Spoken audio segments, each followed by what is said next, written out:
Guys நான் ரீசெண்டாக ஒரு 3 மந்த்ஸ்க்கு முன்னாடி வந்து பார்த்தீங்கன்னா மதுரவாயில் லொக்கேட்டாக இருக்க ஸ்ரீவாரி யமகா பைக்ஸில் வந்து MT-15 V2 டெலிவரி எடுத்திருந்தேன். டெலிவரி எடுத்து 2.5 monthsலேயே வந்து பார்த்தீங்கன்னா இன்ஜினில் ப்ராப்ளம் ஆகி இப்போ ஷோரூமில் விட்டுருக்கேன் வண்டியை. ஆக்சுவலாக நான் வண்டி எடுத்ததே வந்து பார்த்தீங்கன்னா இஎம்ஐயில் தான் எடுத்தேன். இப்போ சர்வீஸ் மேனேஜர் கூட பேசின கால் ரெக்கார்டிங் போடுறேன். அவர் எப்படி பேசுறான்னு பாருங்களேன். நான் கம்பெனில கேட்டுட்டு சொல்லிட்டேன் சார். ஆல்ரெடி இதில் நான் இதுக்கப்புறம் எதுவுமே எத்தனை தடவை பேசணும் எதுவும் பேசுறது சார். ஒரே நிமிஷம், நான் ஒரு கொஸ்டின் மட்டும் கேட்டுக்கிறேன் சார். இப்போ நீங்க ஒன்று பேசுறீங்க, இன்னொருத்தர் பேசுறாரு.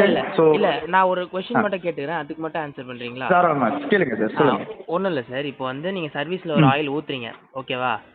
அந்த ஆயில் நல்லா இருக்கா நல்லா இல்லையான்னு உங்களுக்கு எப்படி தெரியும்? அந்த ஆயில் நீங்க எக்ஸ்பைரி ஆன ஆயில் ஊத்துனீங்களா எப்படின்னு எனக்கு எப்படி தெரியும்? அது ஏன் கேட்குறேன் அப்படின்னா, இப்போ நான் வந்து வெளியில எடுத்துட்டு போய் விட்டேன்னு சொல்றீங்க நீங்க, கரெக்டா?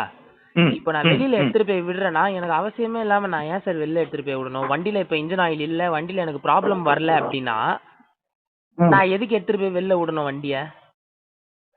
நீங்க ஒரு நிமிஷம், அத ஒரு நிமிஷம்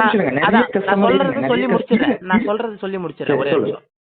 அதுவும் இல்லாம அந்த வண்டியில வந்து சுத்தமா நீங்க ஆயிலே இல்ல நீங்களே சொல்றீங்க, நான் சொல்லல, நீங்க தான் சொல்றீங்க. சுத்தமா ஆயிலே இல்ல அப்படின்னு சொல்லி நீங்க சொல்றீங்க. பிஸ்டன்ல ஆயில் இல்ல நீங்க தான் சொல்றீங்க. ட்ரையா இருந்துச்சு. அது எப்படி ஆகும் அப்போ ட்ரையா? அந்த இன்ஜின் எப்படி ட்ரை ஆகும் சொல்லுங்க. அது மட்டும் எனக்கு ஆன்சர் பண்ணுங்க. ஒரே நிமிஷம்.